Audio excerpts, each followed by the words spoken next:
RPG Book Club Final Fantasy XIII Holiday Special. I am Sam Allman. I'm David Bernard Houck. And I'm Maddie Grace Flevin.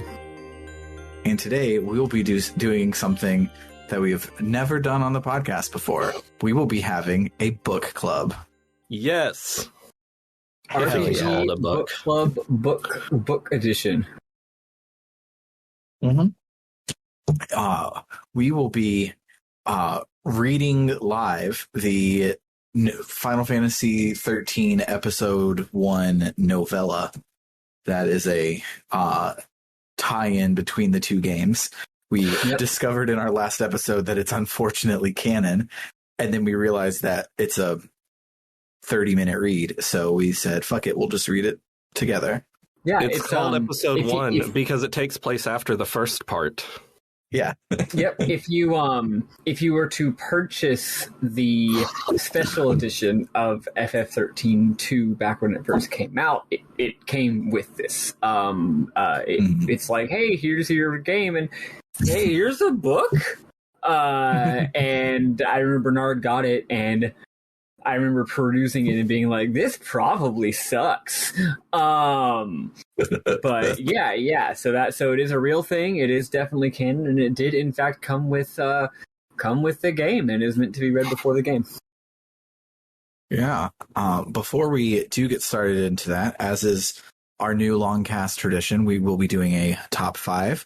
But because this is our Christmas special, this is the only Christmas content you will get this episode. Our top 5 is going to be top 5 Christmas presents or birthday presents, other gifts in general that you have given, not received. Maddie, have you thought of any?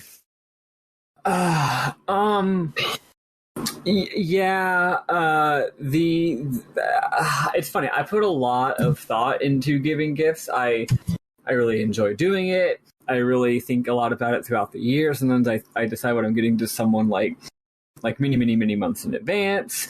And yet I can't remember any in particular. I don't know, mists of time and whatnot, but it's like I feel good about it and then whatever. But a few that have come to mind, the Christmas present a dear friend of mine this year, I think is really good. It has not arrived yet.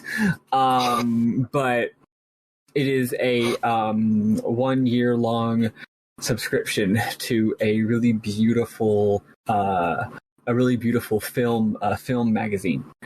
Nice. It's a physical, so it's like, yeah, the articles are nice, but it's like it's beautiful, high quality art and all that kind of stuff. I bet it's really good. This friend is going to be taking off of work and being for medical reasons, and is probably going to be very bored for like a month and a half. So having something to read like that is probably, I think, a really smart idea. I feel really good about that. Other things I've gotten that are really good. I've always had a lot of success getting people Legos. Some people really love Legos, so getting them something that's really good is special, and they appreciate it. Sometimes someone doesn't. You don't think of them as like, yeah, this person loves Legos. That's what I think about when I think of that person. But there's been a person that I got. They really liked Star Wars, and I got them a Star Wars.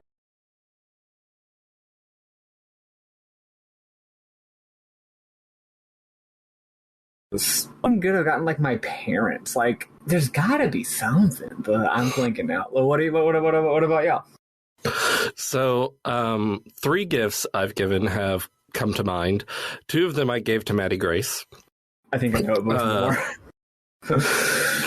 One of them was Homestuck fan fiction. What? I wrote some Homestuck fan fiction for Maddie Grace, and it like starred us and all our college friends back in college. It was amazing. Really, really good. It was written in the Hussey style, right? It was very obvious, like imitation of. It was a pastiche of Homestuck, and it was really good. The part I remember the most is when at the very beginning of Homestuck, if you recall, like literally the first or second or third page, it's describing John, and it says "you are," and then it says like all caps. It's like you all caps, like to program computers, but you are, all caps, not very good at it. But for Bernard's parody describing me, it was like, you like to, all caps, program computers, but you actually, all caps, don't like to program computers. Or something like that. It was very good. It's very, very good. It was fun. I didn't have any money to buy an actual gift at that time, so I wrote one. And then I'm trying to remember, that was, I think, for her birthday. I'm trying to remember Christmas gifts I've given, and I'm having trouble remembering any but two I gave this year, but both were apparently great. I gave Maddie Grace an Xbox One Duke controller, and she seems to like it. It's great. And I have a friend who really likes, cute things and plushes and like classic children's literature. Like he loves Moomin and stuff. So I was on the internet and I saw these really cute Frog and Toad plushes. And I was like, oh, I hope he doesn't already have Frog and Toad plushes, because I'm going to buy these. And there was an option to buy them separately, and I was like, no, you can't separate them. Who would do that? So I bought both. Ridiculous. Like if you tell someone I got a Frog and Toad plushie, they're like, oh, awesome. But if you say I got a Frog plushie or I got a Toad plushie, they don't think like, it's the right thing. Frog and Toad. Yeah, Frog and Toad are only Frog and Toad if it is Frog and Toad. I got a Frog plushie. Fuck Toad. But anyway, I was like, he might already have a Frog and Toad plushie. I don't know. But I'm pretty sure he likes Frog and Toad. Turns out, this was like I just saw them and was like, those are kind of expensive, but I can afford them. Turns out they're like a specific brand, like that they had just released them, and he specifically wanted those, and but they're really hard to find. Like apparently they're like out of stock everywhere, and I just got lucky. Wow. That's incredible. He was freaking out. That's okay. I thought of two more, and then we'll leave it at 4 for me. I had a friend once who really liked video games in theory, but a lot of the games that people would recommend to her, she hadn't really played games in a long time, and a lot of the games he would recommend to her would be like either too like literally difficult, but it wasn't usually the literal difficulty of it. It was more like too stressful or too intense. And she's like, I'm not at the point in my life where I can enjoy games like that anymore. Like I just want games that are, like more chill. So I made her a this is a very long time ago, like sophomore year of college. I made her a zip drive, or maybe it was a burned disc or something, of a shit ton of games. I think they were all freeware, although maybe they weren't. Maybe there was some piracy involved. Of mostly pretty unknown indie games that like only someone like me or other weirdos would be aware of, right? And it was games that were very like curated as like, you would really like this game. It's fun. It's got something about it that you would really appreciate. And also they all are very lack of stressful, right? Very chill. I think this person may have actually been sick, actually, too, or something like that. Anyway, it was also a birthday present. I don't remember most of the games on it. I remember that Run Man, Race Around the World, was on it, which is probably the most action-y, intense, stressful game on there. I think I considered not even putting it on there, but I did anyway. But everything else was more along the lines of, like, narrative game or chill-out kind of game. Again, mostly indie stuff. And then one more I did that I thought was really good is I think I am already forgetting what it was, so never mind. Was it your mega mixtape from last year? Or year before, whenever that was? That kind of counts. But that was, I gave that to everybody. No, it wasn't that. Okay. I wasn't gonna mention that one. So a couple that came to mind for me is a couple years ago I made my first RetroPie, and I liked it enough, but I never ever played it. But my nephews were getting into video games, and so I gave it to them. But when I gave it to them, I made packaging as if it were like a SNES classic. So I got That's really cute. USB SNES controllers. I made a manual so that if it broke in the middle of them playing, they didn't have to wait till their dad got home, so their dad could call me and I could talk him through fixing it and stuff, Oh, that's stuff really like cute. that. It had all the stuff, and so I graphic designed the full ass manual and packaging and everything, and I thought that was super dope. And then last year, Scarlett is a little girl, and she is incredibly cisgendered, and so she loves playing princess, playing with her Barbies, being a girly ass little girl. And she every time we go to the store, she would like ask for Barbies, and we're like, you have Barbies at the house and you never really play with them.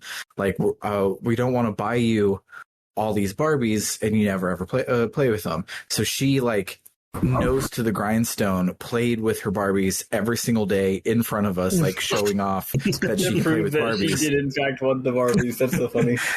So me and Summer got her, and Elsa and Anna, we got her like a Ariel, a Sleeping Beauty, just a couple of like the cheap ones, and set it aside. And I was like, let me look and find her some Barbie clothes, because playing with the same Barbies that only have one outfit each gets boring really fast. And they really don't sell Barbie clothes anymore. They do, but it's like not the whole half the aisle like it used to be. And so I posted on Nextdoor, the app where old people tell on you to the cops.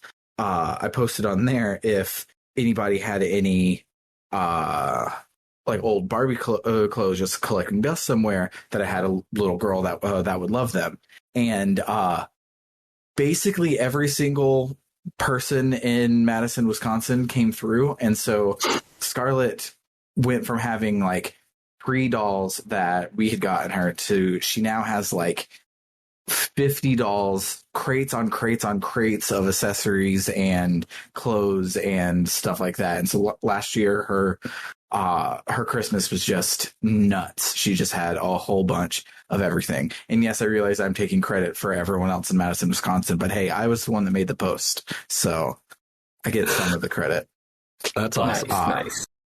It was super dope. And then my other one that's great is this year, and I'm talking in a quiet voice because Summer is awake and it is Summer's gift this year.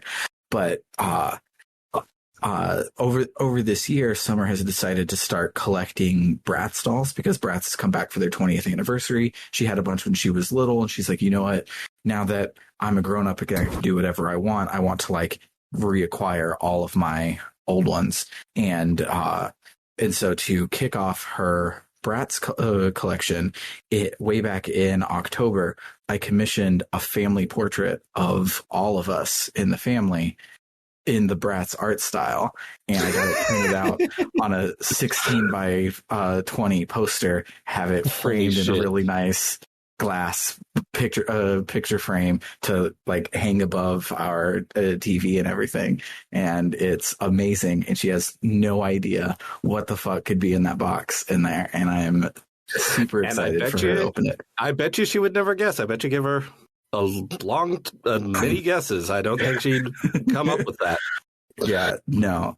And like picking it up was frustrating the night I went to get it, but I was being vague enough and confusing enough that even if she was on the right trail, she now has no fucking clue. Because I was like, oh, I went to one place to pick it up, but the machine wasn't working, so the guy told me to come back tomorrow, which is stupid because I've been waiting for this for forever. So I got it from somewhere else, and she's like, wait, like I know you commissioned it. How could you just pick it up from and it's great. It's been awesome. And that did remind me of one other one that I did a couple years ago. So I am a little brother to my older brother Michael in every sense of the word. So all of the cool things that he's ever had, I lost.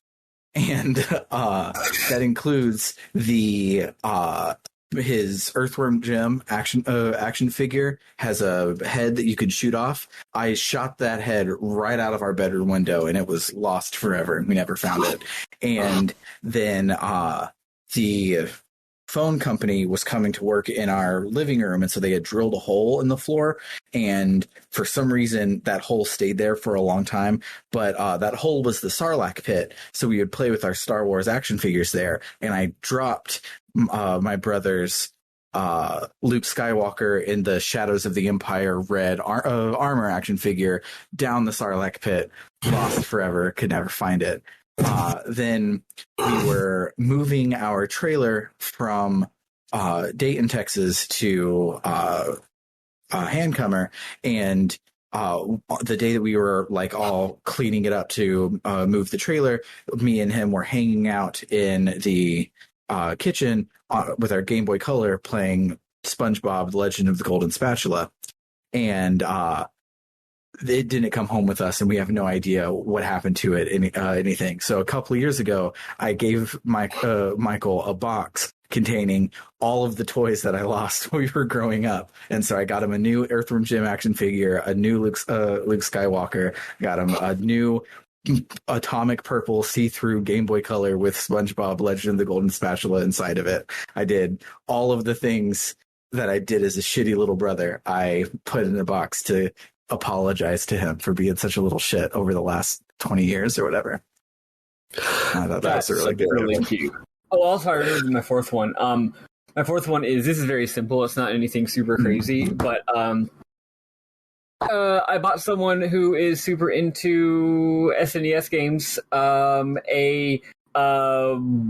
I don't know what you would even call it, but like, you know, like a physical cart hacked, playable on US SNES consoles, Terranigma. Nice. Which was really fun. Wasn't complicated, but it cost a lot of money and was a pain in the ass to track down. So you also got me a Mother 3. No, I said, the way I said you got me made it sound like you got it for me. That's why I was correcting my intonation. I understand. God, language is complicated. You also got me a Mother 3 repro cart, which was really great. You know, it's funny. I couldn't remember if I actually got you that or if I just thought about getting you that. I legitimately did. I didn't remember if I ever actually did that or not. Nice. Good. No, you got it for me. And I haven't lost it. It's great. I remember two gifts I gave my mother, which will bring it up to 5. My mother really likes weird, funny, true story type of stories. So one year for Christmas, I got her Ali Brosh's Hyperbole and a Half, the book. Ooh, I've given that one as a gift before. That's a good one. It's great. It's a really easy book to recommend and give people. She loved it, and she was like recovering from a surgery and read it during that time. She really loved it. And this next one I am angry about. Because my mom really loves crazy true stories, like I said. So I gave her a copy. I gave her a Blu-ray of The Room and a copy of The Disaster Artist. Because I know The Room would be a struggle, but I know The Disaster Artist would be like her favorite book ever. But as far as I know, she hasn't read it yet. Rough. I know she would love that book so much. Mm-hmm. Anyway, nice. That's 5 from me. 5, I think. Yeah, and I ended up getting 5 as well. I feel like there's probably some better ones out there, but those are all 5 I feel pretty good about. I enjoyed those. Yeah, I only got the 3, but that's as many as I can think of. So let's listen to some music from this book. Just the sound of pages turning. So we'll listen to some more Final Fantasy XIII music, and then we'll get started on our audiobook recording.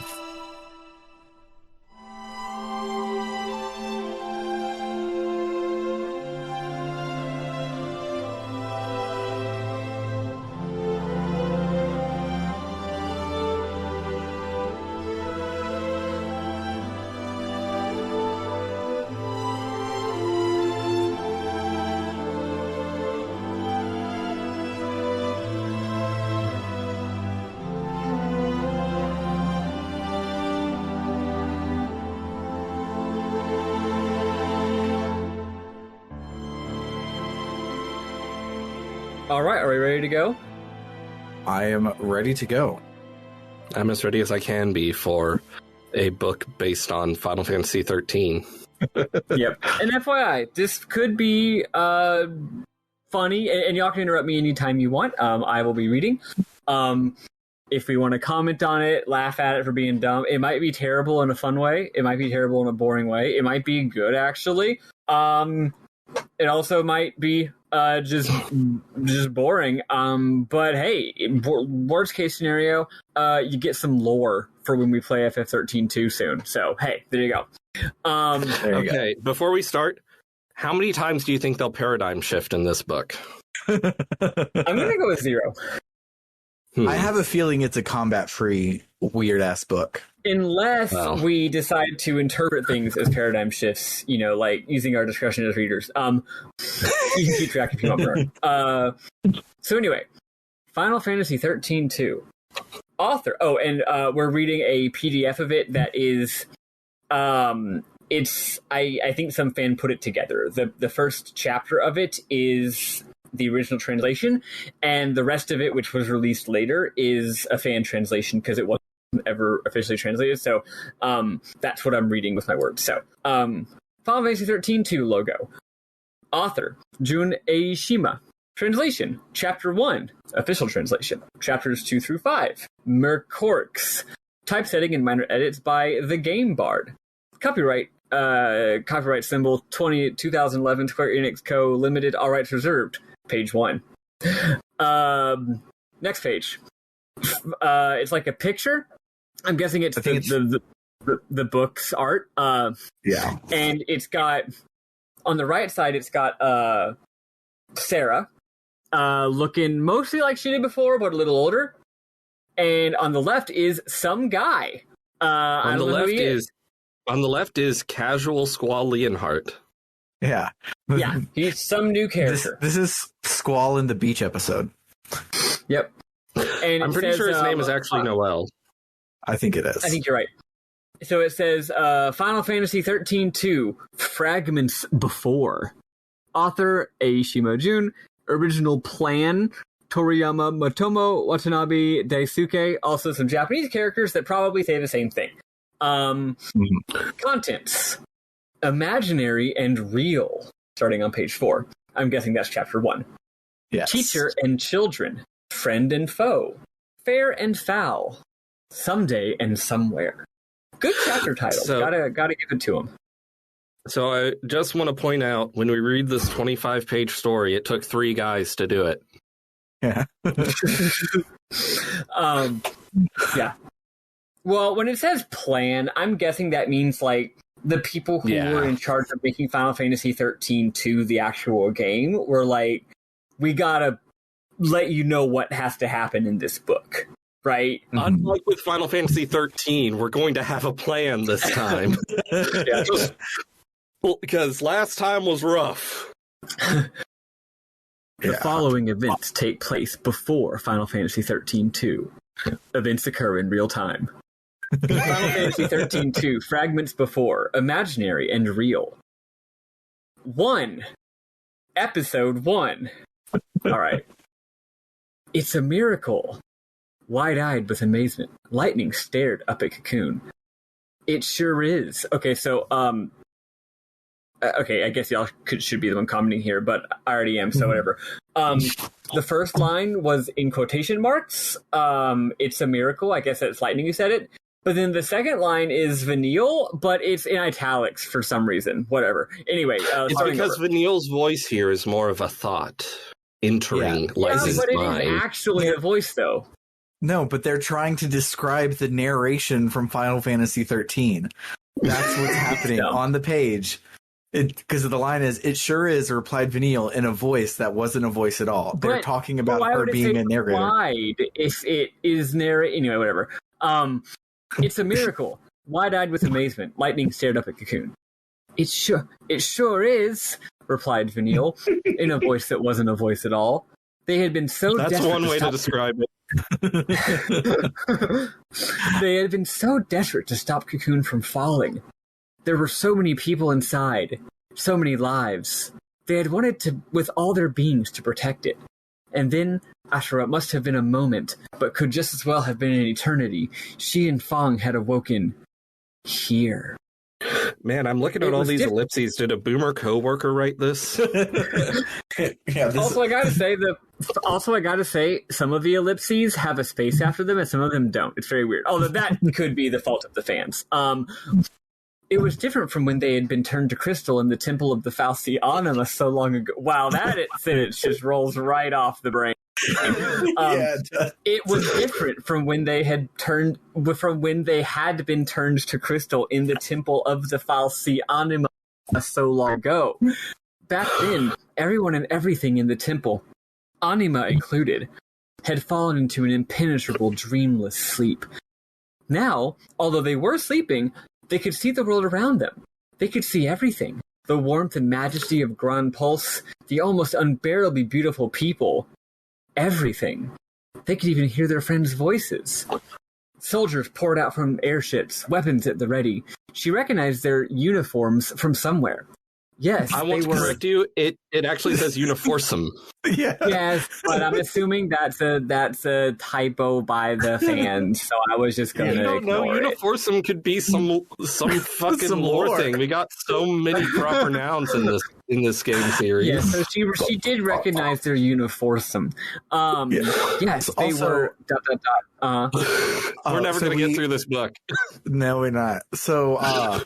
We started this book with Lightning with no context on where she is, what she's doing. She's just staring up at Cocoon. I'm pretty sure and then we have the ending of the game. Where she says it's like a miracle? She does say that, I believe. I don't actually remember, but I can imagine her saying that. And the reason why Vanille's voice is not a voice at all is because she and Fong are literally currently scissoring. Yeah, they're crystal scissoring up on Cocoon. Or in Cocoon. Or... Crystal Scissor. That's one of my favorite bands. Let's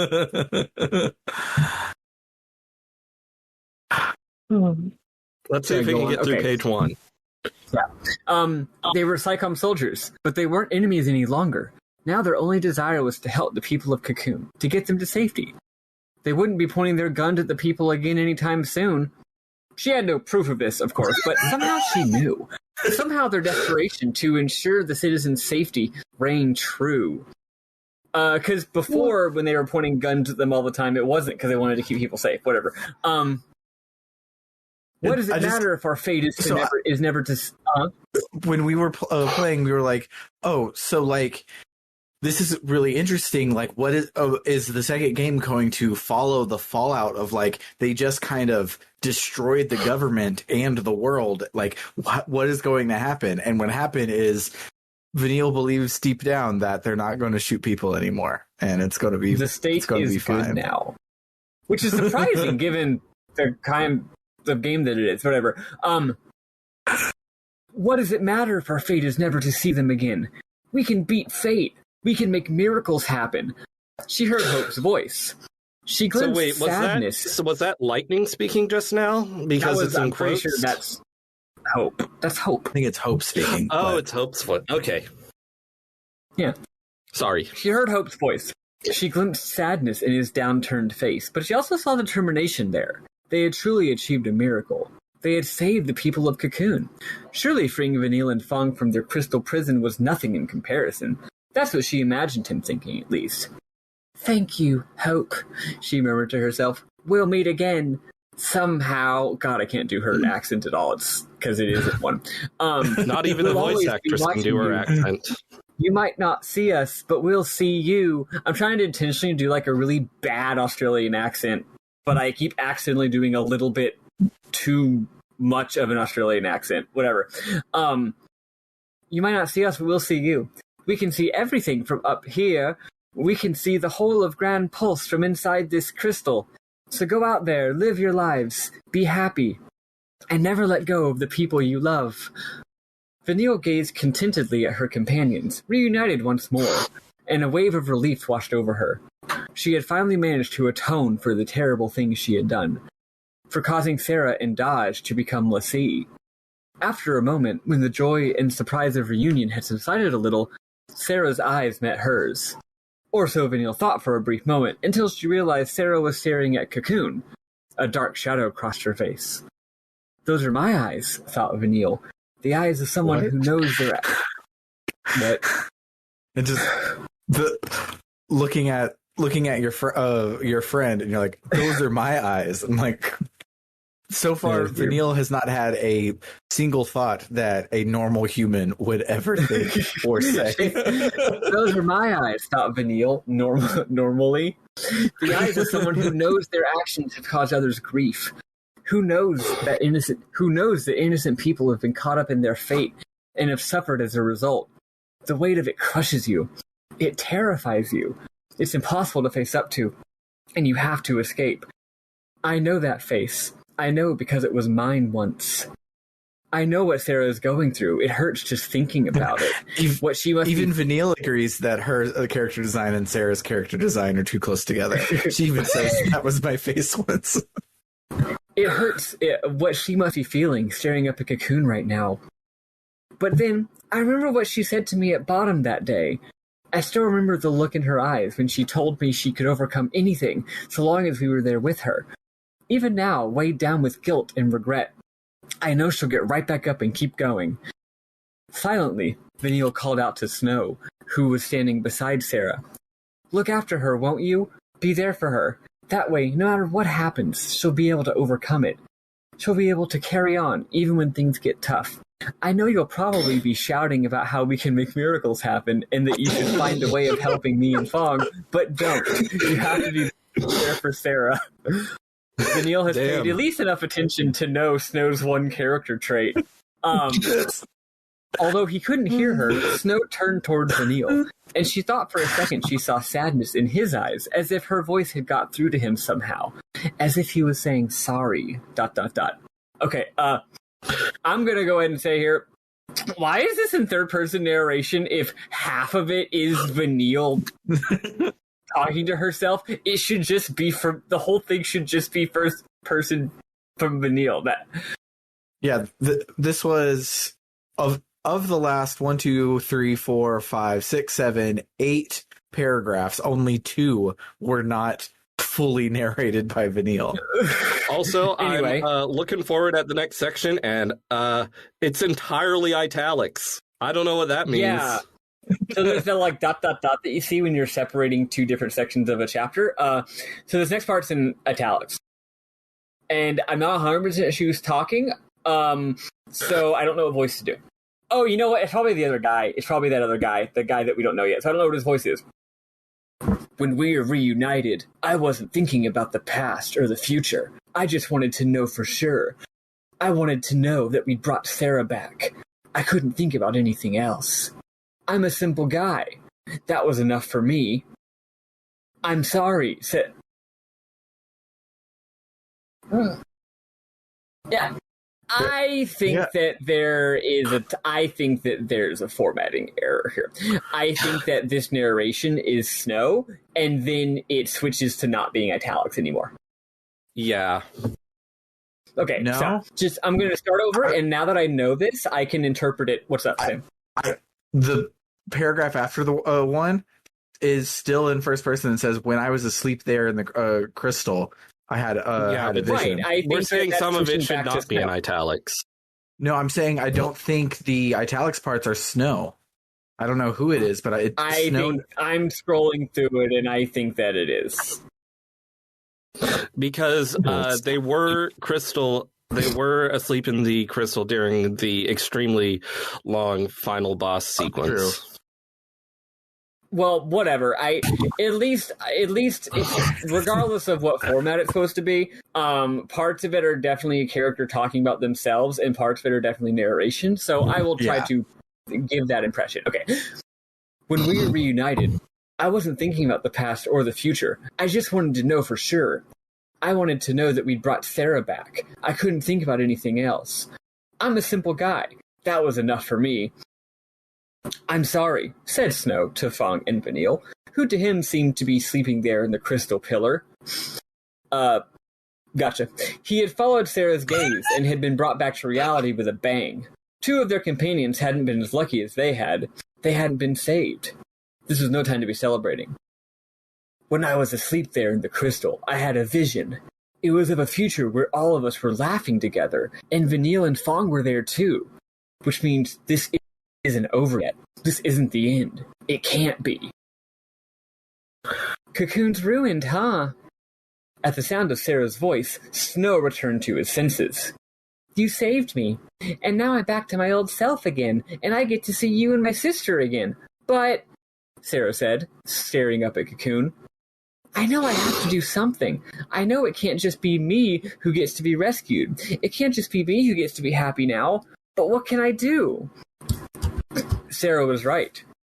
So many people had lost their homes, their livelihoods. So many people were in dire need of help. But just thinking about it was enough to make your head spin. So I decided to stop thinking about it. I never was one for overanalyzing stuff anyhow. Well, if it's ruined... Classic Snow. Well, if it's ruined, I guess we make another one, right? A simple answer from a simple guy. Huh? A new Cocoon? Sarah looked at him in amazement. No, not a new one. Something else. A new city instead of Cocoon. Here on Grand Pulse. We can do it. He pumps his fist in the air. That's not part of the narration. It was the first thing that popped into my head. But as soon as the words came out of my mouth, it didn't even seem like such a bad idea. In fact, it seemed pretty damned awesome. We can build our own houses, find our own food. We'll be fine. We can do it. We did it at Bottom, right? Hunting monsters and all that. Also, the whole time you were on Grand Pulse, but okay. Lightning, who had been listening quietly, smiled and said, oh god, smile voice. That's just like... I can't do it. That's just like you, Snow. Just do Solid Snake voice. That's just like you, Snow. If it's broke, fix it. That's not Solid Snake voice. She looked up at Cocoon again. Make a new one, huh? All right, I'm in. Right? This is our new home. Right here, from this day forward. Great choice. Real cozy. Lightning shot back, and Sarah laughed. But it's like they say, everyone on Grand Pulse is family, remember? Oh, that was Snow that said that, sorry. Lightning looked at South. Of course I remember. Vanille said it often enough. So it's not our home from today. It's always been our home. Lightning turned toward the column and smiled. And theirs, too. So when I'm doing this, that's Lightning. And when I do Sonic the Hedgehog, that's Snow. Just so we're clear. Okay.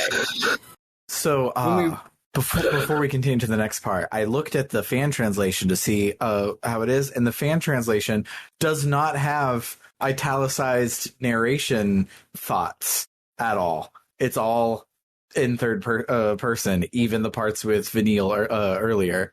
So that's just what they decided to do for the official. That's tough. All right. So So basically we're going back and forth between narration that explicitly mentions the character who is the one whose head we're in third person, and then switching to being in their head, their thoughts. Gotcha. Okay. Okay. When we wandered across Grand Pulse, hanging on to our last shred of hope, looking for Erba, we were family. We fought side by side. It wasn't hell anymore. It wasn't enemy territory. It was home. Suddenly, the sound of breathing behind me stopped me dead. It was Hope. I followed his gaze and saw a group of soldiers dressed in blue. It's the cavalry. He just said it and ran right toward them, of course. That was before we knew whether his father was safe or not. We heard that he was with a detachment of cavalry in Palum Polum. He must have thought they'd be able to tell us something. We're going too. That was Lightning, and off she went after him.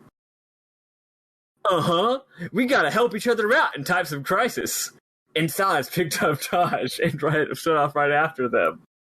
Dad, what's crisis? It's when a lot of bad stuff happens all at once. Seems to be my default setting, but hey. The little chocobo on Dodge's shoulder looked back at Sarah and Snow and squawked as if to say, Okay, this is Snow doing a chocobo voice. Are you coming? I'm sorry, Snow said to Fong and Vanille again. Wait a little longer. Once we've finished what we have to do here, once the folks down here on Grand Pulse are on the road to recovery, then we'll come and save you. The vision I had wasn't an illusion. I won't let it be. We'd better get off after them. Yeah. Sarah looked different when she said it. Happier. Not like she did when she was looking at Cocoon. Snow, a.k.a. me, put his, a.k.a. my, arm around her, and together they set off. Okay, I'm looking at the next part. It looks like this part is from Hope's perspective. It looks like it's from Hope's perspective. So yeah, like A Song of Ice and Fire was out at this point. You can have switching perspectives in first person. It's fine. We can understand it. And the fact that, it being third-person limited isn't even bad. It's just the fact that it's switching from third-person limited to first-person narration really willy-nilly in a way that's bizarre. Whatever. Excuse me, do you know Bartholomew Estheim? Hope shouted desperately at the blue-clad cavalrymen. If only Rigdia or one of his men were here, he thought. But this didn't look like Rigdia's unit. He didn't recognize any of their faces, and none of them turned to look his way. I heard he was with the cavalry in Palimpolim. Maybe one of you, ... Oh, wait, that's Hope again. Sorry, whatever. That's okay. That's Hope trying to sound cooler. Haven't you heard? Said a voice, and a hand tapped Hope on the shoulder. When he turned, it was to the face of a man he didn't recognize. Yet one of his instincts told him he could trust. Your father is fine. We've received confirmation that he's safe and well. He was so relieved that he nearly collapsed. He realized for the first time the terrible weight of having thought that his father was gone. And at the same time, he understood. He understood how his father must have felt when he saw his family get entangled in the chain of events that led from Bottom to the Purge. God, that's the sentence. This book so many times has tried to do the thing of like, oh, every book is someone's first book, so you have to casually explain the dumpster fire of a plot that was Final Fantasy XIII. Like, who is going to be reading this who hasn't played FF13? Like in say like a Harry Potter book, chapter 1, it could be like, oh, Professor Snape, comma, the dark Defense Against the Dark Arts professor that kind of seems to be up to no good, comma, continue the rest of your sentence, and that works fine. But trying to squeeze FF13 into those little asides just doesn't work. He realized for the first time the terrible weight of having thought that his family was gone. Boy, that I would make my students underline that and say, no, I wouldn't. I would say, hey, so this sentence. They'd say, yeah. I'd say, tell me. I'd say, there's a gerund in this sentence. Can you find the gerund in this sentence? And they'd say, is it everything from having to the end of the sentence? And I'd be like, you're damn right it is. What have I told you about having gerund phrases that long? Anyway, I'm sorry, but we have to get the refugees to safety. Your father will have to wait. It doesn't matter. Thank you. Knowing he's safe is enough. He realized for the first time the terrible weight of having thought his family was gone. But 2 sentences later, it doesn't matter. Thank you. Well, no, because now he knows that his dad's okay, so... It's probably the phrase, it doesn't matter, makes sense as a thing to say in Japanese here, but it's a weird way to phrase it. Yeah, like in English, we would say, that's okay. Yeah. Yeah, but don't probably worry in about Japanese, it, they actually say it doesn't matter. Yeah. Knowing he's safe is enough. The countless citizens of Cocoon had been made homeless in an instant. The task of getting them to safety was an enormous one, not to mention the fact that they would all need food and water once they got there. And despite all that, this man had taken the time to tell him that his father was safe. It was more than enough. Lightning placed a comforting hand on Hope's shoulder. He turned around and saw Saz and Snow nodding at him with encouragement and relief. They had been worried too. So, do you have a damage report on Cocoon? And in an instant, Lightning was a soldier again. 2/3, who's she talking to? Probably the soldier. 2/3 came through okay. 2/3 of the people. 2/3 of the towns. Looked like someone used some kind of gravitational device to soften the impact. 2/3 of them were safe, which means that the other third weren't. 1/3 of the town, 1/3 of the people, gone. Damage was heaviest around bottom, but thanks to the... I'm sorry, I would not have used this voice without there was going to be so many lines. Damage was heaviest around the bottom, but thanks to the purge, that place was pretty much empty. Seems there weren't too many casualties in those parts. So, thankfully, there weren't too many casualties from Cocoon falling to the ground because we already killed everyone who lived there. Yeah, from that time when we were massacring people. Hope didn't know whether they didn't actually get to massacre a lot of them because they broke out, and I guess probably a lot of them died in the fighting, but... Phew, good thing we were doing war crimes, huh? Hope didn't know whether to see it as lucky or as some kind of horrible irony. Bottom was Lightning and Snow's hometown, after all. That's the part that's ironic. Make a new one, huh? I'm in. Lightning's words came back to him from 3 pages ago. Had she seen the damage to Cocoon and known how badly Bottom had been hit? An airful of refugees will be arriving soon, by the way. He lowered his voice before continuing. It's really be better if you get out of here. Your cover's been blown. We're still enemies of Cocoon? And they were. Most of the citizens of Cocoon still didn't know the truth. They still believed Cocoon had been destroyed by Pulse Lassie. They still thought the Lassie were responsible for their being... They still thought the Lassie were responsible for their being driven out of paradise. I'm afraid so. And there's only one thing they'll want to do if they come across a bunch of Lassie right now. Images of Pal Pullum flashed through their minds. The hatred in the eyes of the townspeople. All right, we'll do as you say. We don't want to cause a scene. No one objected to Lightning's reply. I'm sorry. Hopefully this will be only a temporary measure. Once the people know who the real enemy was, they'll realize they were wrong about you. Until then, please be patient. Hope wondered if that was really true. Even if it had been to save their own lives, they had fought and killed Psycom soldiers. All those soldiers had families. To those families, the Pulse Lassie were just as much enemies as they'd ever been. Those people wouldn't be able to forget their hatred and bitterness toward them.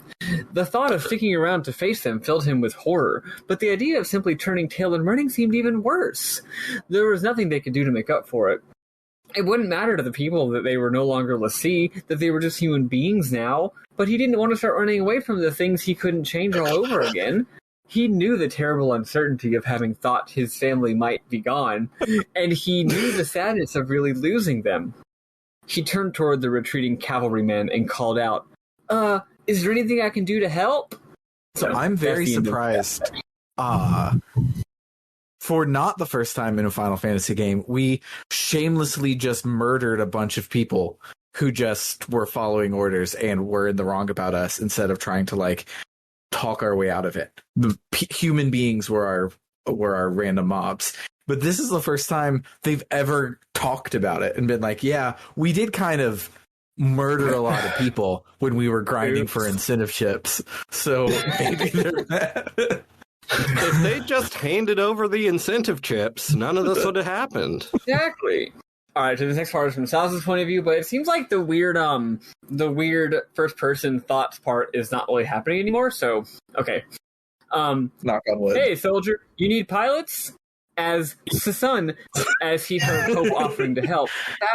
I'll have to make sure that I link the PDF in the show notes so y'all can laugh at these typos with us. So as soon as he heard Hope offering to help, Saz had asked without a second thought. I'm not doing the soldier voice anymore. With that many people to evacuate, the more the merrier. It was hurting my voice. Saz looked at Cocoon. Even with 1/3 of them gone, how many trips and how many airships would it take to lift the entire population to safety? Well, all right, but... Good, then it's decided. If you stay in the cockpit, no one will see your face. The airships weren't just being used to ferry large groups of people from Cocoon to Grand Pulse. the impact of Cocoon's fall had caused localized landslides throughout its interior, leveling buildings and stranding countless individuals, each of whom would have to be airlifted to safety. In order to do this, smaller airships were needed, and of course, pilots to fly them. Sorry, but we're short on personnel on all fronts. We came to a pretty quick ceasefire deal with SICOM, though, so it's not all bad. The bottom of the crystal column was that's for the British spelling. The bottom of the crystal column was surrounded by the blue uniforms, interspersed with those of SICOM soldiers, all carrying supplies. Regardless of rank or regiment, all were working to ensure the safety of the citizens of Cocoon. Yeah, it's really been a lot in this section. Saz said a private thank you for another... Maybe a different person did this one. Saz said a private thank you for another small miracle. So, what licenses do you have? If it flies, I can fly it. Well, normally we'd only allow you to pilot civilian aircraft. But I'd have to be pretty stupid not to let you behind the controls of a military craft at a time like this. You sure would. Oh, and I'll be taking my kid home with me. So if you got anything with plenty of room in the cockpit, that'd be good. I'm trying to avoid accidentally doing a racism caricature here, so I realized I was slipping into Eddie Murphy. So now I'm not doing Eddie Murphy. I'm just doing like annoying guy, basically. Okay. Like the least annoying character. Yeah. Well, not annoying. Just you'll hear it. I've got the voice locked down now. A goofy guy. Yeah, a goofy guy. There was no way Saz was leaving Dodge behind with anyone. Maybe once things had calmed down and he was back, and he was... To be fair, if I were to accidentally do a racism with doing a Saz voice, that is because Saz's voice is a racial caricature in the game. But yeah, I'm not going to do that. Anyway, maybe when things had calmed down and he was back at work, but not now. Right now, he wasn't going to let him out of his sight for a moment, because if you let Dodge out of your sight for literally 1 second, he will become a Lassie. It was. Oh, here we go. It was letting him out of his sight that day at Uriday Gorge that it started all of this. His easygoing attitude and the carefree rhythm of the daily routine had lulled him into thinking the boy was old enough to look after himself, and sparked a crisis of epic proportions. He wasn't going to make this seriously. We've played the game. He wasn't going to make the same mistake twice. Dodge. He put Dodge, who he had been carrying, down on the ground and knelt so he was level with his face. Dad's job is being a pilot. What's your job? To eat a lot, to play a lot, nap a lot, play a few pranks, take a few scoldings, say sorry. That sure is a real sentence a kid would say. Yeah. He said, childly. They had the same conversation every day before Saz left for work. And every day when they arrived at the school, Saz would say, "Here we are. Have a nice day at the office." Yeah, that's it. But today's a little different. Different how? Today, your job's to watch your dad at work. You just gotta sit quietly next to me and watch, okay? Think you can do that for me? Dodge's face lit up. Until now, he'd never seen his father at work, let alone sat next to him while he flew. Saz took the opportunity to press home some important points while he still had his son's undivided attention.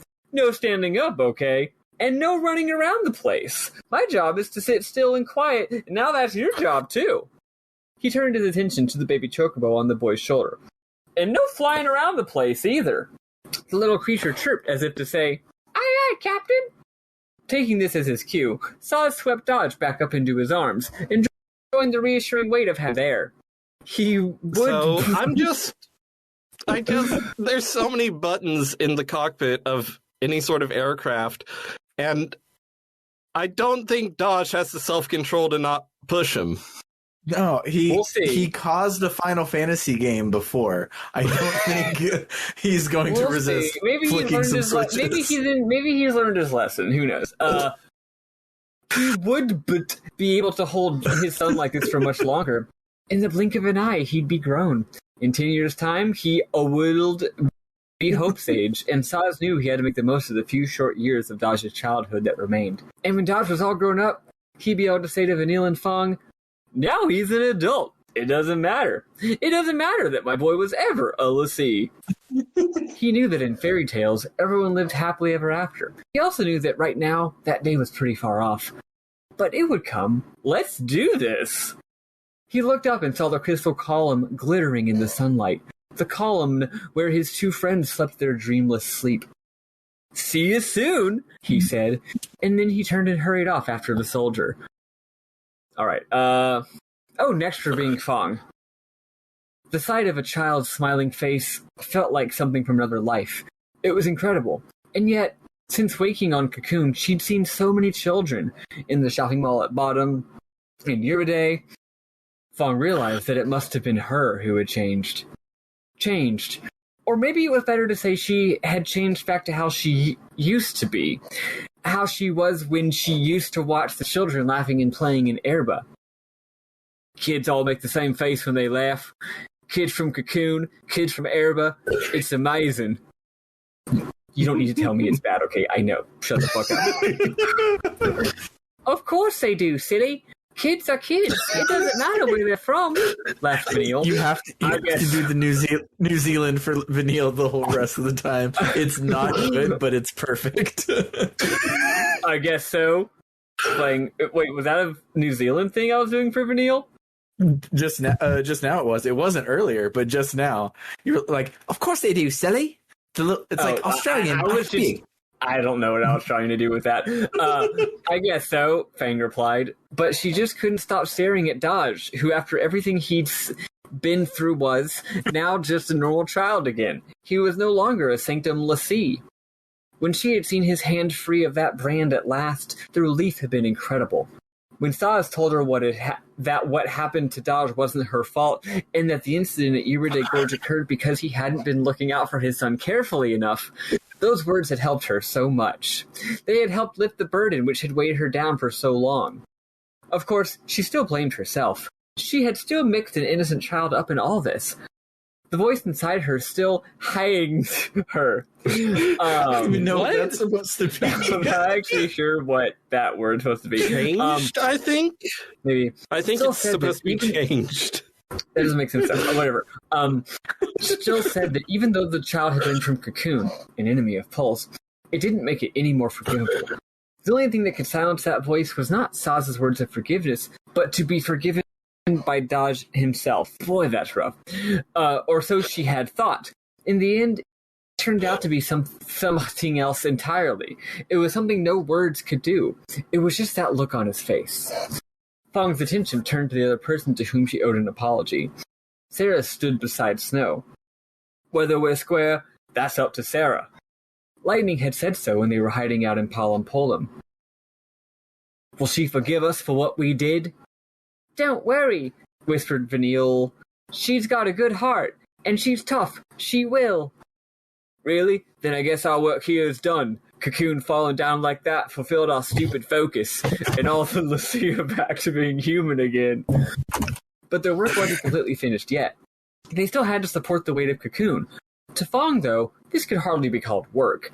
If all she had to do was give herself up to this so-called sleep, she'd be happy for a long while yet.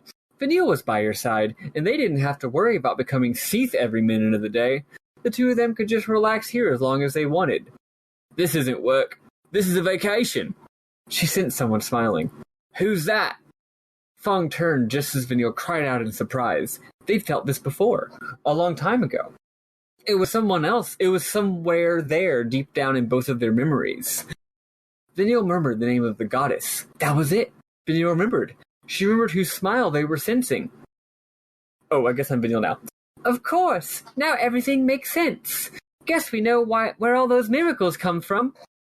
She felt as if she just started to unravel a particularly complicated knot. Although she still couldn't remember everything, she knew that the mists were finally clearing. Fog looked at her companions again, taking each of them in. Saz would be busy bringing up Dodge. Hope still had a lot of growing up to do. The problem was Snow and Lightning. Don't even think of trying to help us or bring us back, or whatever stupid plan you might come up with. Don't you dare. You worry about yourselves, you hear me? Vanille laughed softly. What are you gonna do? You know what they're like. Fong sighed, and a wry smile crept across her face, metaphorically, Isn't her because face- she's a crystal. Yeah. The image of Fong crying out to leave her and Veniel behind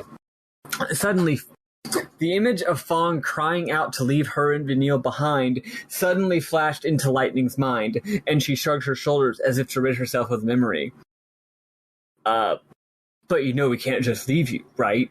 They had spent enough time together to be able to know what the other would think and say. It was only natural for a comradeship forged in battle. I'm sure the others want to bring Veniel and Fong back too, but there's no way humans can bring back Lassie who've been turned to crystal. And besides, none of us wants to destroy the one thing that stands between Cocoon and total obliteration. Returning the crystal column that supported Cocoon to its original form and freeing their two friends, or finding a way of removing the column while preventing Cocoon from falling, neither of those was possible with the means currently available to them, especially now that they were human again. But she would go out there and find a way. Yeah.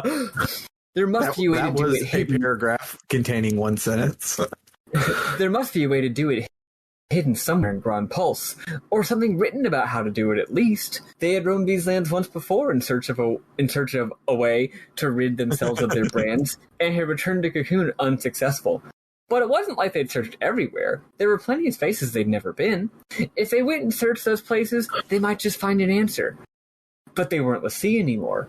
Traversing the monster-infested lands of Grand Pulse would be far from easy. It would be a long and difficult journey. Yeah, they don't have their crystariums anymore. Yeah. And they can't paradigm shift. There you go. Well, and she couldn't ask Snow to go with her. He had a much more important job to do, making Sarah happy. Her eyes came to rest on the two of them, walking side by side.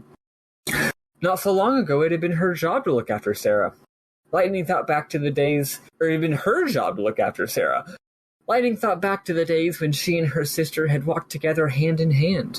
But the time had come to pass on that responsibility. Oh, that actually makes sense. Never mind. The time had come to pass on that responsibility. I was thinking the time had come to pass, like the time came to pass, but no, the time had come for Lightning to pass on that responsibility to someone else. There you go. It makes sense, actually. In fact, Snow had probably taken it on way before she had even realized. At first, she had thought he was all talk, but at some point, his words had actually started to get through to her. Yeah, around like chapter 5 or so of the game.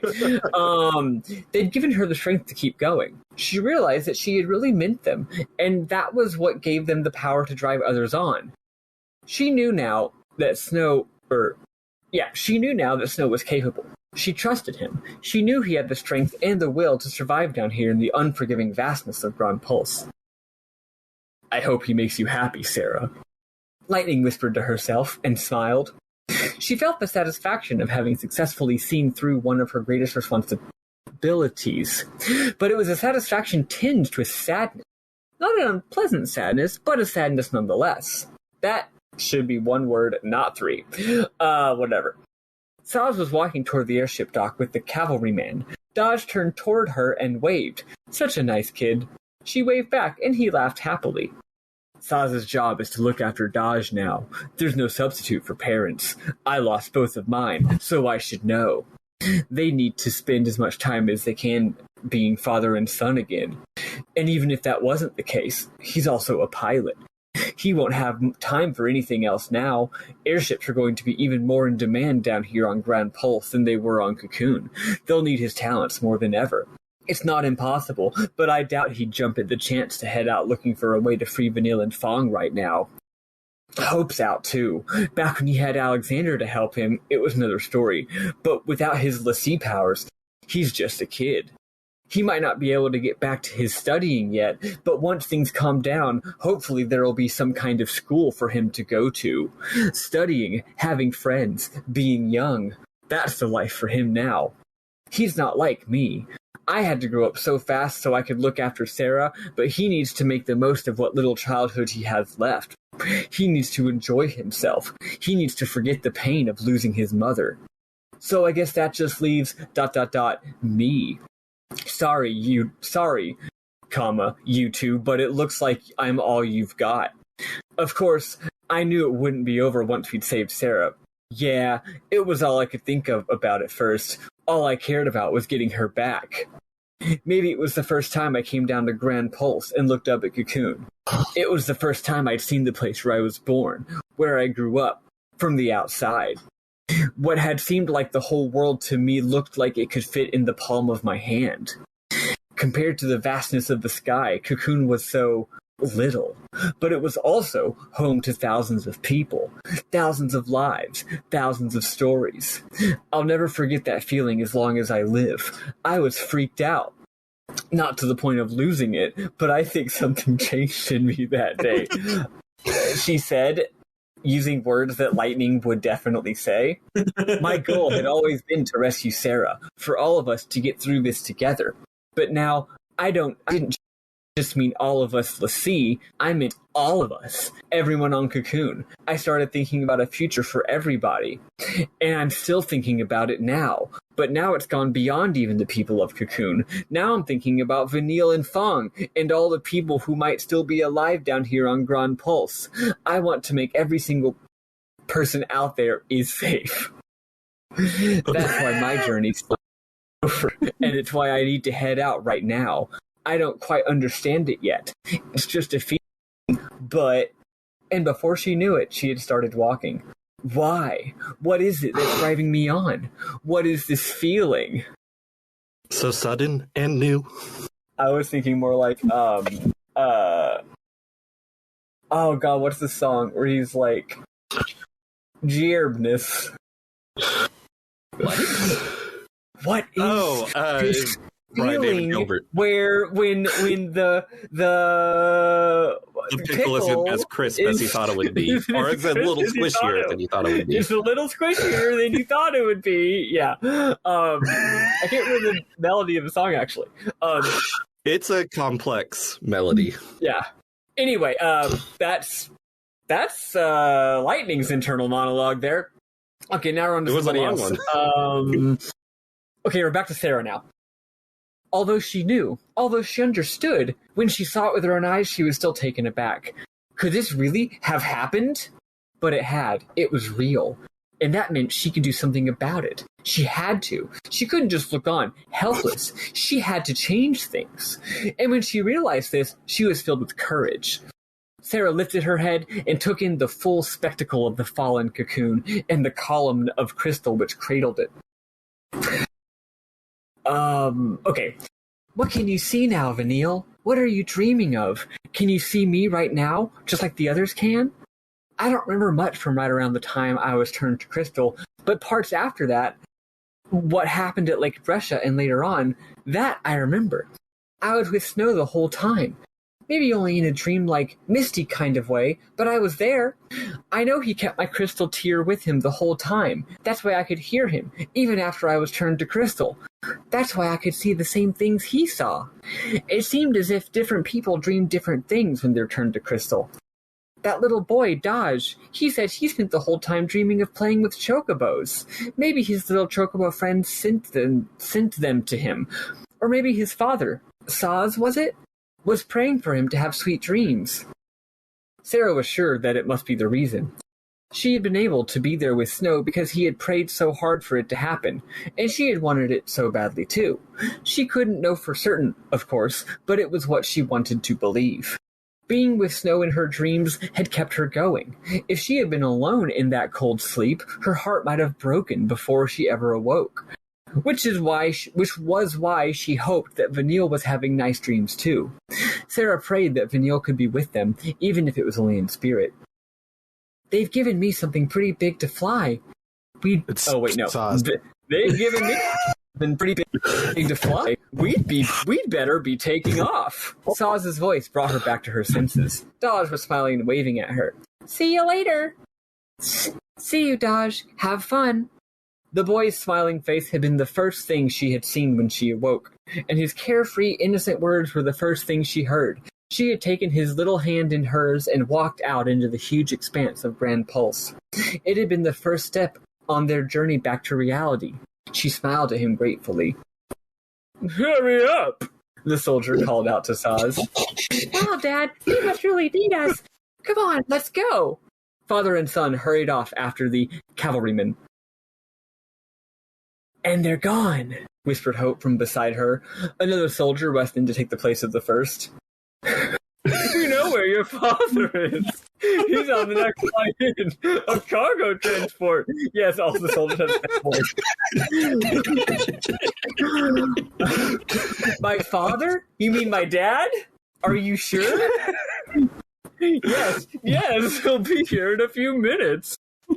Not many people would be aware that his father, Bartholomew Estime, had once been branded the father of the sea. But that didn't mean that no one would. What? That must be why he had chosen to travel aboard a cargo ship. That's actually new information to us. Oh no, the father of him. Okay, yeah, that's fine. I thought they meant like the father of the sea conceptually. But no, I got it. Okay. Anyway, that must be why he chosen to travel aboard a cargo ship.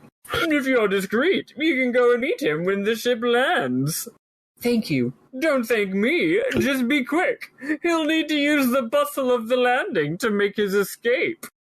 And with that, Hope disappeared, hurried along by the soldier. There was no time to say goodbye. A meeting of eyes, the briefest nod, and he was gone. Seems like everyone's leaving all of a sudden. There was a trace of sadness in Snow's voice. That's what a trace of sadness sounds like. Well, saying goodbye may be sad, but just think, they're all going back to their families. Yeah, that's true. I guess. Lucky them. They may have all gone their separate ways, but it didn't make it that any less close. No matter where they ended up, they would always be right there beside each other. Just like Vanille and Fong, up there in the crystal. Okay, y'all aren't going to be close exactly like Vanille and Fong. They're close in a different way. I'm happy for everyone and all, but this isn't over yet. This parting was just the start of another journey. The end of one road was the beginning of another, separate roads for all of them, and some of them would be lucky enough to travel those new roads together. I have to do something. Snow, do you think I'd make a good teacher? What, like a school teacher? Yeah, we don't have schools yet, or even homes, but there's so many kids here. They'll need schools and teachers, right? I actually like this development. That's a good idea. Good. That makes sense for Hope. I like that. Anyway, oh, wait. It says she, but... Hope? Are we being Hope right now? No, we've been Sarah this whole section. Just Hope was talking for a bit. For some reason, I feel like I thought that we had switched. Me too. We're not. Maybe no, I think Hope it's because left, Hope and now we're being Sarah. Yeah, I think it's because Hope had so many lines of dialogue that I got mixed up as to who we were. Okay, you're right. Yeah, we never beat the other guy. I don't trust Vanille around children. Anyway. This isn't Vanille, it's Sarah. You're right. Sorry, getting mixed up. We're Sarah. Sarah's fine. I don't know enough about Sarah to know if she should be a teacher or not. You can't see them for their character design to be getting you tripped up like this. No, I just got myself for a second. Okay, she'd been wondering the whole time what it was she could do, and then the answer would come to her. She would help replace the schools and nurseries they'd lost. I want to teach them about the world. Teach them the things they have to know, like why Cocoon fell and what happened to us. They lived without thinking of the sacrifice of the people given up to the fal'Cie. They had dwelt in blissful ignorance in a paradise built on lies.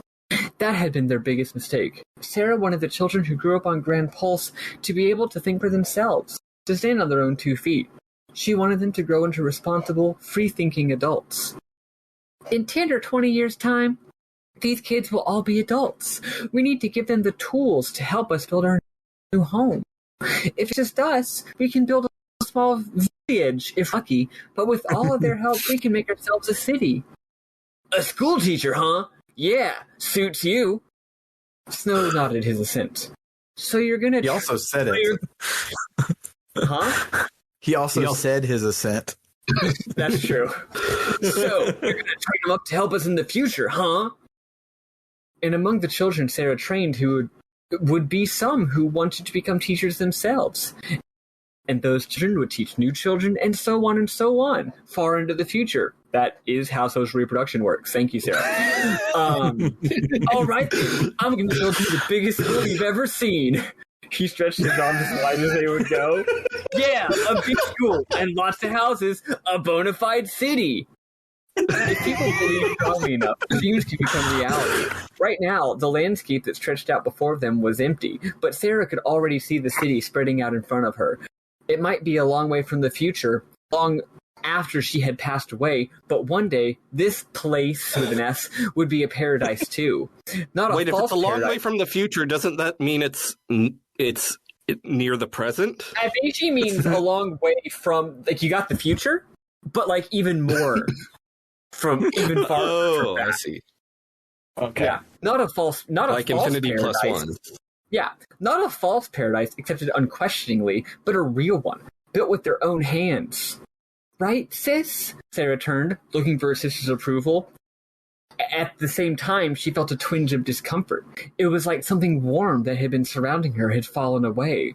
It was a strange feeling, and one she hadn't experienced before. But it lasted only a moment, and before she could put her finger on it, it was gone. Sis? Lightning wasn't there. But she'd been there a moment ago, hadn't she? Sarah felt an ominous premonition. No, not a premonition. A sensation. Huh? She turned again. Not a premonition, a sensation is just incredible. I like that. Why? The crystal column seemed... Okay, so this is the ending, by the way. The crystal column, which as soon as we started reading Sarah, I was like, Sarah's last, right? She's the central character. This isn't the ending. There's a short part after. Yeah. Oh, I got slightly mixed up. Yeah, okay. Anyway. The crystal column suddenly seemed further away, even though she had been walking towards it. Maybe this horrible feeling was just a side effect of only recently having woken up from her sleep. Sis, where are you? She realized her voice was trembling. Instinctively, she covered her face with her hands, hoping to compose herself, but something unexpected greeted her touch. It was a tear. That. All right. Next section. A vast, dark ocean stretched out from horizon to horizon. Or at least something like an ocean. Deep, black waves rolled in and out, but no seabirds' cries. And she could not smell the sharp tang of salt. It was a deep, thick darkness, seething in the depths of the night. This was nothing like the sea she knew. And there was not only the sea. This place was different from any other she had known. She could feel a monstrous presence, but had caught no glimpse of animals or plants. There wasn't a trace of life here. Who do we think this is? I'm thinking it's lightning again. Lightning. I think it's lightning, yeah. Also knowing the beginning of Final Fantasy XIII-2, I'm pretty sure it's lightning. Yeah. There was no sound. lightning has to return from something, so she must leave at some point. There was no sound and no color. She did not know whether this was because it was quiet and dark or because her senses had failed her. And not just the usual 5. Her sense of time had also grown fuzzy. She felt as if an incomprehensibly long time had passed, but it might equally have been an instant. She felt eternity in a heartbeat. So that's why... ... At some point, she had stopped resisting, had started to accept this place. She realized it was not a place the human body could resist. It was a pulse where everything and nothing existed. If words could describe it, they would be words like emptiness and chaos. But she kept walking. I have to kill chaos. Okay. But she kept walking. She knew that there was something she had to find. Where am I going? Where am I trying to get to? She says out loud to no one in particular. She does say it out loud because earlier when it was her brain, it was italics, but this is quotes, so it is her saying these words out loud. No answer. An infinite yet momentary silence greedily swallowed her voice. That's it. That took a turn. That was really boring. It's so funny though. I'm not going to tell you what happened at the beginning of FF13-2, but what I will say is, given that I do remember the first couple hours of that game, this has nothing to do with any of it. This Yeah. This is an epilogue to FF13, which might seem like it makes sense that it would also be a prequel to FF13-2, but no, it isn't.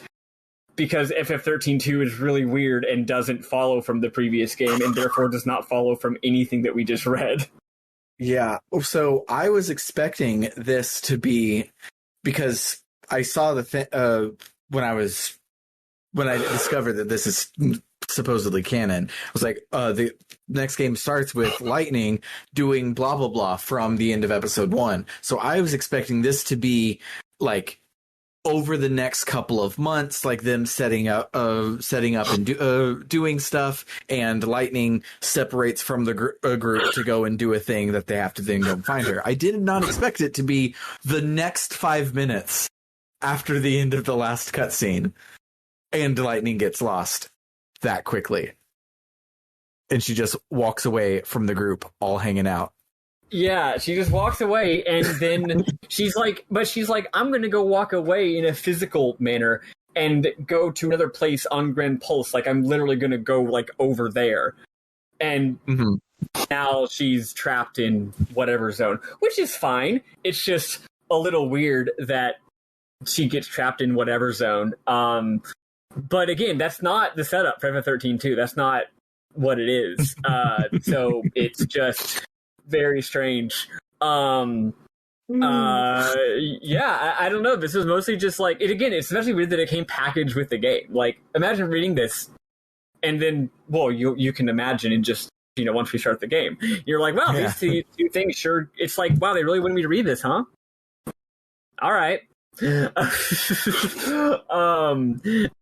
I liked some of the characterizations here. I liked the characters thinking about what's going to happen next. Most of it I probably could have guessed. Yeah. Like, you had me literally guess what is each character's emotions going to be in the immediate aftermath of this game, and what are they probably going to do. I probably could have guessed a lot of it. Like, they're all going to try and help out, but they're going to have some mixed emotions about everything that has just happened to them, right? Yeah. But yeah, that was pretty pointless. That was pretty pointless. I enjoyed reading it. It was fun. Yeah, we had a good time. I thought the characters were all very accurate to the game. They were the same amount of stupid. And it was really bad writing that was fun to read. But yeah, so I said at the beginning that, you know, at the very least, even if it's boring and sucks, at the very least, fans listening to this will at least have some lore to, you know, to set up the next game. But no, actually, no, you don't. So you're welcome. Failed on all counts. It did make me feel better about my writing. God, me too. I'm better at writing than this. Yeah, I could rewrite this to be a lot better. But yeah, you're probably right. It probably is typical. Like, they probably got a person who, like, localizes anime to write this or something, and it's like, buddy, that probably makes a lot more sense in Japanese, dog.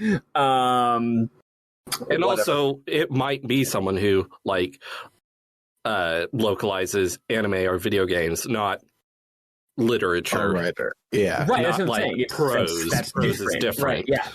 Yeah, you don't want to get a guy who localizes FF13 to localize. You want to get, you know, you should get, like, okay, well, they wouldn't pay enough money. The guy who, like, localizes Murakami would be offended to be offered this job, but And rightly so. you know, somebody though, right? You would want to, whoever the guy they get when they can't afford the guy who localizes Murakami, get that guy. Yeah. J. Rubin, I think, is Murakami guy. Murakami has two people who typically translate his works, and I think J. Rubin is one of them. I forget the other one. Anyway, yeah, that was FF13-2, Fragments of Memories Before the Future Past of the Crystal. Over 2 days. Part 1, imaginary and real, but mostly real. All of that was, yeah, I haven't really seen imaginary stuff there. And yeah, I'm looking forward. FF13-2 has now been added to Game Pass, and I've already downloaded it, and frankly, I'm looking forward to playing it. I might even start playing it this week, although I probably won't, because I got shit to do, and on Thursday I'm going to Seattle for Christmas. But I might if I feel like it because I'm kind of excited about it. Yeah, I'm looking forward to playing it as well. Yep. I'm super excited for it. So, Merry Christmas. The plan. Yeah. Merry Christmas. This does not make our top 5 list of best Christmas gifts we've ever given. But not even close. So the plan is to do 1 chapter per episode, because there are like 6 chapters in this game, plus a prologue and epilogue, something like that. But that might be way too much.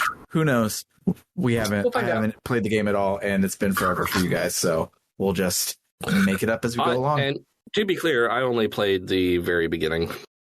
Yeah. And is there anything else you need to cover? Mainly Because just made fun of it because it was fun. I had to piss really bad. Is there anything else you have to cover, or can we sign off? I think we're done. So, yeah. For RPG Book Club, I have been Sam Allman. For Book RPG Club, I've been David Bernard Houck. And I've got to go piss. Okay.